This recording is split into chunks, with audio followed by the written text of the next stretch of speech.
Okay, hi everyone. I'm Dan Bostrom, Rails Member Engagement Manager, and I'm speaking with Katey Moore, who is the Marketing Coordinator at the Bourbonnais Public Library. Katey, thanks so much for joining me. Glad to be here. Thanks for having me. As part of the My Libraries campaign, we've been talking to libraries that are finding ways to promote their value during the pandemic. Like a lot of libraries, Bourbonnais has been doing a lot with video. I've looked at your YouTube page, Katey, and it's fantastic. Can you tell me about how all this came about? Sure. Well, it all started with our strategic plan, which was launched a couple of years ago, and we really wanted to focus more on marketing. And as we can tell, marketing is trending towards video. So it's something that we really wanted to work on, but me being the marketing coordinator, I had no experience with video. So we partnered with the local college, Olivet Nazarene University. They have a PR agency that is student run, and we were able to get a team assigned to us. And on our second semester of that, we really delved into video. So that was quite fun getting to learn as the students learned. It was a great atmosphere, but right in the middle of that, the pandemic began. So that was put on hold, and we went from making maybe like one video a month to 5 or 6 videos a month. So trial by fire, I would say. Our YouTube is mostly just a storage for those videos. We typically get more engagement and see more watching on our Facebook page. So yeah, I had no idea that this would be how we would learn to do video, but we've really learned quite a lot in a short amount of time. Yeah, well, it's really nice to hear that it's kind of based in your strategic plan. I mean, that really gives it, I think, a lot of a lot of support, right? A lot of strategic direction to it. So, let me talk a little bit about the planning, filming, editing. What is your process like, and how has the staff adjusted to these types of videos? Sure. Well, after about a year, our process now is a little bit different than when it first started out. But right now we have the adult services team, the youth services team, and the marketing department that all kind of come up with ideas for our own videos. We all have assistants, so we are able to film and edit those videos. And then the marketing department works on an uploading, posting schedule with what works for our monthly um, plan. So yeah, staff has been great, really patient. It's a lot. Um, there has been a lot of teaching. I've gotten to teach how to do things, which helps me learn that better anyway, a lot. And yeah, one thing to take into consideration with videos is it's not just filming the video. There's so much that goes into it besides the hardware and software. Like as you can see, one of our sets behind us here, really just making that interesting, but not distracting, blocking for the camera. So knowing where the activity is going to take place.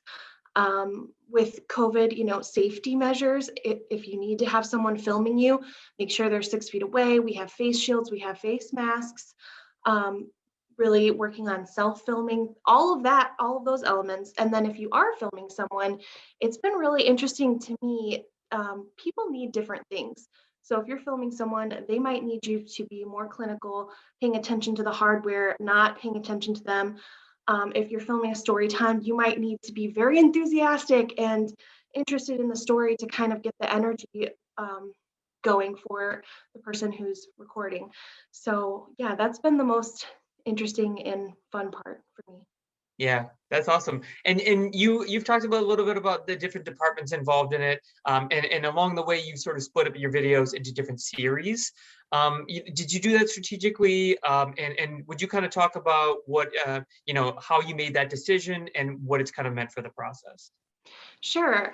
I actually learned a lot from another continuing ed opportunity from Rails. There was a video called, I believe, Bookstagrammers. Yeah, I wrote it down here somewhere. Oh no. I remember that. I remember that continuing that webinar. It was great. Yes, it's still on YouTube. I've referenced it before, and several of our staff members have watched it. It was really great. All of the presenters there. So someone had the idea of they did a book recommendation series, and I was very inspired by that. And what inspired BPL book blurbs that we have. But yeah, with segmenting those, we really wanted to give viewers the opportunity to see more content like that, we are making videos for an entire community of people. So we have story times, we have activities for teens, we have poetry readings, scary story readings, book recommendations for all different ages. So putting them into categories kind of helped us segment those for our viewers. And then calling them series was just an idea so that if a viewer is seeing episode or series number 3, they are aware that there are other series that they can go and watch. Yeah, that's really smart. Talk about the response from the community. What are you seeing in terms of metrics, views, and what have you heard sort of anecdotally from from viewers? Sure. As I mentioned before, our YouTube channel is really just our storage. So we do see a lot more engagement on our videos on Facebook, which is the medium that is most popular in our area. And yeah, we hear stories from families who come in. They're glad to see the Toddler Town story times and watch those. We get pictures sent to us of children from our Zoom events or watching videos that we have made where they make little movie theaters in their homes. So yeah, all of those have been great. I had a patron come up and he really enjoyed the story times, but he realized that they were for kids about halfway through. So it's just fun way to interact with our patrons. And then yeah, I would like to see a little bit more engagement. Got to be honest with you there, because of the amount of work that goes into it. But we're allowed to do these things because we have a marketing staff. So we're allowed to like push out this much content because we're provided with that staff, which not all libraries have. Right.